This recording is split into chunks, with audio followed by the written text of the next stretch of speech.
ABC 10 News at 11 starts now. A 19-year-old woman was gunned down tonight, and now San Diego police comb through parts of the UTC area trying to uncover where those initial shots were fired and find any possible suspects. Good evening. Thanks for joining us. I'm Steve Atkinson. Our ABC 10 News reporter Ryan Hill is live at the scene with what we know so far. Ryan.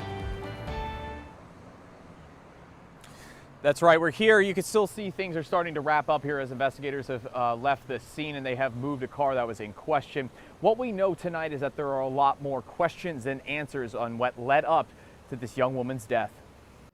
You know, this is actually a very comfortable area to live. It's very quiet. Quiet turning into hectic as San Diego police and first responders are called out to this office building driveway on La Jolla Drive on Friday afternoon. Calls came in of a 19-year-old woman who had been shot. It looks as though there's a gunshot wound through the windshield.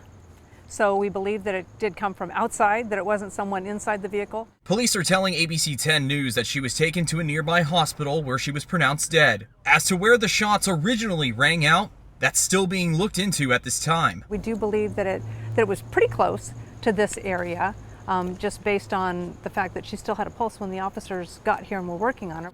Very unlikely to happen in this area. A quiet area just off the 805, a place where a young woman lost her life. At this point, we have a lot more questions than answers. At this time, San Diego police are telling us that there were two other people inside of the car at the time. Police are telling us that they did know each other and that they did know the young woman, but their relationship has not been disclosed at this time. It's unclear also whether this car was targeted or if it was connected to any other incidents known to police. Reporting live here in University City, Ryan Hill, ABC 10 News. A mystery and a loss tonight. Ryan, thank you. Also tonight, San Diego police and Crime Stoppers, they are asking for your help to solve a pair of sexual batteries in Lincoln Park. These pictures are from August the 17th. Now, police say this man sexually battered a woman on her way home from work in the 4800 block of Logan Avenue. And in this video from August 31st, police say a man sexually battered a woman in the 1000 block of 49th Street. That's just blocks away from the previous attack. Police are still trying to determine if both attacks were by the same man. Also tonight, New York City ending tonight quietly. This is a live look at the Freedom Tower lit up in tribute as the nation prepares to greet another sunrise tomorrow, and we remember those lives lost in the 9/11 terror attacks. And back here at home, we know so many of you entered the military to serve our country after 9/11. That day had a profound impact on all of us, including a nurse who now works for San Diego Life Sharing, an organization that coordinates organ and tissue donations. In a way, she was inspired to care for others after that fateful day. This weekend, all over the nation, there will be numerous ways we honor the fallen of 9/11, including right here in San Diego. Today we took the flag down to half-mast in honor of all the lives that we lost 20 years ago. Jacqueline Roos helped to honor those 9/11 victims at Life Sharing's small but emotional ceremony Friday. She, like many of us, will not only never forget, but was also motivated to make a difference after that day. It absolutely altered the entire course of my life. Jacqueline was in college when 9/11 happened and studying to be a nurse. Within 2 years of becoming an ICU nurse, she joined the Navy and within months found herself in Afghanistan, caring for those on the front lines, many like her, who stepped forward to serve this country in a time of grief. That deployment absolutely made me who I am. My mom jokes that I grew up there, but she's not wrong. After her deployment, Jacqueline had enough of trauma and pain, but she would never be finished caring for others. That's when she joined Life Sharing, again, helping save the lives of others in need, this time through organ donations. And I started working in transplant and donation and seeing real meaning. Every single day I show up here, we're doing things that matter. We are contributing to saving lives, and it's a palpable feeling. Today, as we remember, and again, we find this nation in need of reuniting, Jacqueline reminds us of how we all felt on 9/11 and the days that followed. We woke up on September 12th, and we were so united as a country, and I hope that that a lot of that feeling still persists. And I hope that we can come together in these next few days and remember how we felt on September 12th. A wonderful positive thought for our future. ABC will continue its special report 9/11 20 years later tomorrow morning beginning at 5 a.m. And again, that report tomorrow. Earlier today, our 10 News anchor Kimberly Hunt also spoke with World News Tonight's David Muir about the emotional stories we'll see. He says the families of those lost, the survivors, they are telling their stories in the hope that their loved ones will never be forgotten. Describe what you've seen in them, the resilience, the heartache, the hope. Well, you know, they talk about the burden, and that's a heavy word. They talk about the burden having survived when others did not. And one woman told me, I've realized 20 years later, I'm okay with the burden now. It took a long time, but I'm here because I have to share this story with the next generation. And it's a moving moment, and you'll see that tonight. Captain Jay Jonas, he was in the North Tower. You'll remember the South Tower came down first. He was in the North Tower. They got the call to evacuate. He said to his fellow firefighters, we've got to get out. And then the building began to sway. The second tower came down with them all still inside. They thought they were dead. And moments later, perhaps a few minutes later, when the dust begins to settle, they look up and they see a sliver of the sky through the dust and debris, and they realize they had survived this. And this is this incredible story of 16 people on this small piece of stairwell still left standing. And you'll hear from them tonight. Again, that special airs tomorrow beginning at 5 a.m. Also tomorrow, Delmar family will be at the Pentagon. They're going to honor their son. He was on the flight that was hijacked and crashed into the building outside Washington, D.C. Chad Keller was just 29 years old when he was killed. He'd been married for only 10 months, and since then his parents have volunteered to help veterans groups and have supported 9/11 memorial projects, but the grief, that never goes away. We've not forgotten it.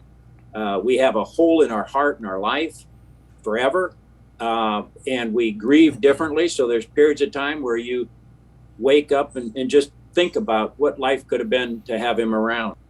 Some of Chad Keller's friends have honored him with the volleyball tournament. It has raised money to help send dozens of students to college. And many parts of our lives were forced to change during this tragedy, as well as we have mentioned. Some are still feeling from hate that was brought on by it.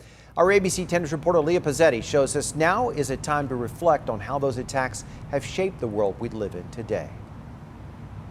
Steve, even 20 years later, and the Muslim community continues to battle discrimination. Islamophobia is something that has historically been a problem, and that continues today.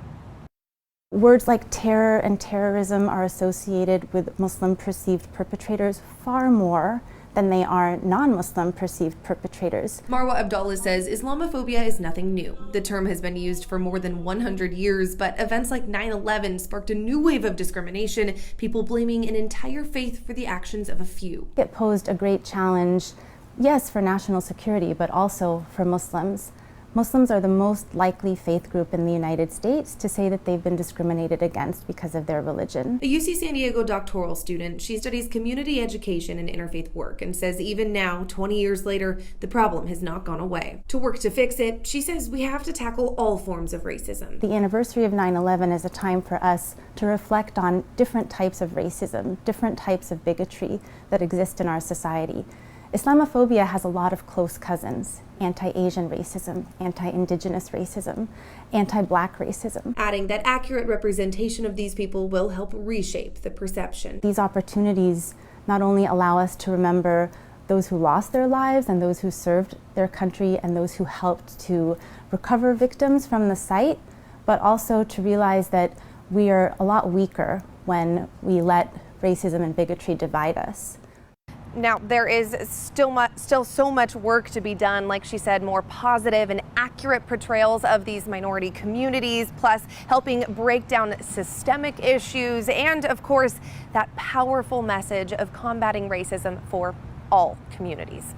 Reporting live, Leah Pizzetti, ABC 10 News. We have a lot of work to do. Leah, thank you. Now to the coronavirus. The Pfizer vaccine could be available to more children by the end of next month. Within the next few weeks, the company is expected to send its clinical trial data to the FDA. They will then decide whether to give an emergency use authorization. That would mean children between the ages of 5 and 12 could get the Pfizer vaccine. Children younger than 5 could be approved by the end of the year. After 2 weeks of school, San Diego Unified believes that its COVID-19 protocols are working. School Board President Richard Barrera says 172 district students and 28 staff members have tested positive for the virus. Health officials say while they cannot keep COVID-19 out of their classrooms, they are working to keep it from spreading. It's something they say they've been able to do so far. We think, the strategies that we have in place are the right strategies, the effective strategies. But we continue to be challenged by the reality that all of us are facing, which is, the continued surge of COVID with the surge of the Delta variant. And when asked about a possible vaccine mandate, Barrera says that will be something the board will have to still discuss at a future date. A new study finds that smoke from wildfires could put unborn babies at risk. Stanford researchers found that smoke exposure may have contributed to as many as 7,000 premature births from 2007 to 2012. Those toxic particles are small enough to enter the lungs and the bloodstream, and researchers, they're now finding wildfire soot in placentas. Anything that damages the placenta or causes inflammation in the placenta can potentially either sort of directly harm the baby or can lead to problems with the pregnancy, like preterm birth or the baby not growing as well. Doctors are recommending patients use phone apps to monitor air quality and invest in air purifiers.